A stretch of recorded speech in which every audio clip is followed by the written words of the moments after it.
दूसरे पियावा गइलन रे छोरे।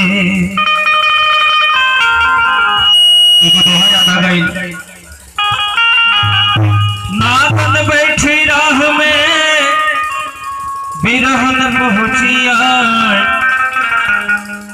नागन डर गया पुसे बिरहन बस ना जा।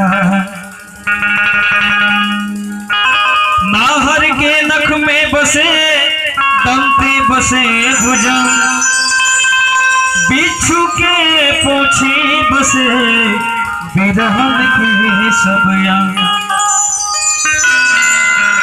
ये देखिए माता जी की तरफ से 11 रुपए का पुरस्कार आया है।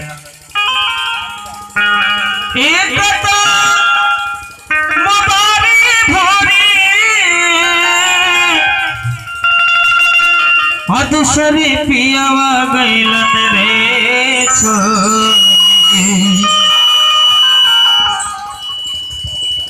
और सखिया रे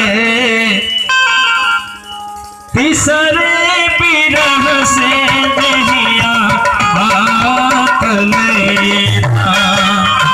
और सखिया रे तीसरे बिरह से दहिया बात लेना।